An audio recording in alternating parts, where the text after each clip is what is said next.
qu'est-ce qu'on doit faire pour garantir de rester pauvre? Très simple. Si on veut rester pauvre, la chose la plus importante qu'on doit faire, c'est de dépenser plus d'argent que ce qu'on gagne. On sort régulièrement au restaurant, on compte pas, on prend tous les extras, on achète sur Amazon de façon quotidienne, on paye des dizaines d'abonnements à plein d'applications qu'on ne se sert pas, on se paye des voyages régulièrement beaucoup trop chers dans des tout inclus. On s'engage dans un maximum de paiements étirés sur le long terme parce que tout le monde le sait, 12 versements faciles de 19,99$, c'est donc bien plus simple. Surtout si on veut rester pauvre, il faut absolument ne pas s'améliorer. On ne doit avoir aucune volonté de réussir et toute attitude positive est proscrite. Interdit de s'entourer de gens meilleurs que nous dans quoi que ce soit. Le plus important, c'est d'avoir raison, puis on veut que les gens nous obéissent au doigt et à l'œil.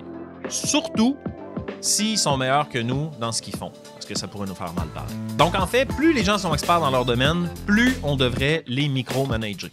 Donc plus on devrait regarder dans le détail, voir comment ils travaillent, puis s'assurer de ne pas leur laisser trop de liberté.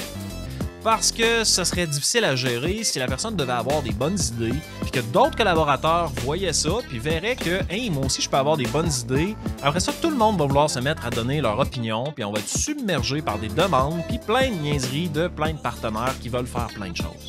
Donc, c'est important de micro-gérer tout ça. Répondre à toutes les demandes. Nous autres, on est tranchés catégoriques. Après, on va se demander pourquoi personne ne veut travailler avec nous. C'est un peu ça le classique. Là, on va se mettre à blâmer tout le monde. Parce que c'est important de ne pas prendre responsabilité sur ses actes. C'est important de trouver un coupable. C'est important d'apparaître en héros. Donc, quand il y a un problème, il faut que la solution vienne de nous. Donc, quand on entend la solution qui vient de quelqu'un, on doit la nommer plus fort. Ça doit être notre idée. Maintenant, c'est important de s'acharner aussi. Donc, parce qu'il y a une nécessité de continuer, même quand tous les signes nous indiquent qu'on s'en va droit dans le mur. Il faut s'acharner jusqu'à tout risquer, même ce qui n'est pas à nous, même ce qui est important, surtout ce qui est dans la famille. Donc, si vous pouvez gaspiller l'argent de votre famille, c'est parfait. Maintenant, on le sait bien, quand on veut un partenaire, on veut s'assurer de tout contrôler. Mais en fait, on ne veut pas vraiment de partenaire, sauf quand ça va mal. Parce que quand ça va bien, on est capable de tout gérer. Puis quand ça va mal, on a besoin d'argent pour aller chercher des liquidités, de l'argent, du temps, donc un prêt, une subvention. Mais on veut essentiellement quelqu'un qui va mettre de l'argent dans notre business qui prend feu, puis en échange, rien. Pire encore, il faut penser à court terme. Parce que c'est important de faire de l'argent par-dessus tout. Tous les moyens sont bons pour faire de l'argent, y compris transgresser nos valeurs. Si on peut blesser un maximum de personnes avec nos produits, si on peut exploiter et sous-traiter un maximum d'employés, on va le faire. Vous comprenez que ce que je viens de dire fait aucun sens. Mais c'est un exercice intéressant, puis maintenant, on va faire l'inverse. Ça, c'est quelque chose que je vous encourage à faire, de la pensée inversée. Donc, quand vous voulez quelque chose, rédigez l'opposé. Pour garantir la prospérité. Si on veut prospérer, il suffit de dépenser moins que ce qu'on gagne. On planifie nos sorties, on achète de façon réfléchie, on limite nos abonnements aux applications, à celles qu'on utilise, on économise pour des éléments dont des voyages significatifs pour nous, on évite des paiements étalés sur le long terme, on paye seulement ce qu'on a besoin quand on en a besoin. Il faut toujours adopter une position de solution. Il faut avoir le mindset, il y a des solutions. On doit avoir une attitude positive et être déterminé à réussir, c'est essentiel. Il est crucial de s'entourer de gens qui sont plus compétents que nous dans tous les domaines. Valoriser l'opinion des autres, écouter, encourager leur autonomie est super important et encourager l'initiative. Si les gens font des erreurs, c'est pas grave. Plus les gens sont experts dans leur domaine, plus on devrait leur faire confiance et leur donner la liberté et la latitude nécessaires.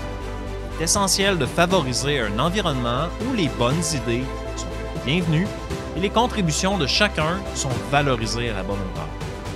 Après, on va constater que des gens talentueux qui veulent travailler avec nous, on va attribuer le succès de notre entreprise, de nos efforts à la collaboration et à l'entourage.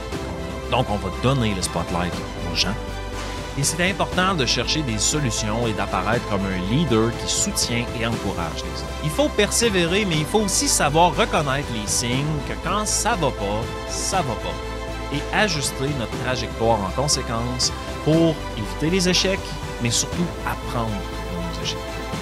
Il est crucial de penser à long terme, de valoriser des partenariats solides, de chercher seulement des prêts, des subventions et des partenaires financiers quand on en a vraiment besoin.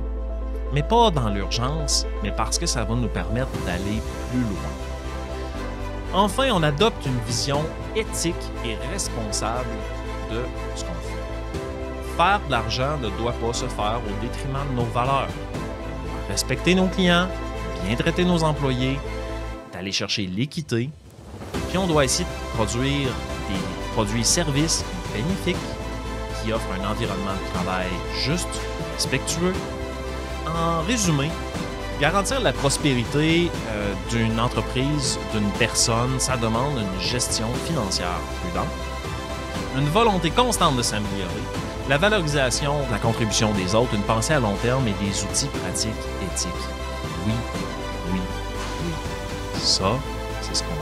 Si ça te parle, ce que je dis là, viens boire, prends rendez-vous, on va s'asseoir ensemble, on va regarder comment est-ce que je peux aider à développer ton projet, on va regarder comment est-ce qu'on peut mettre les fondations solides pour que tu puisses grandir.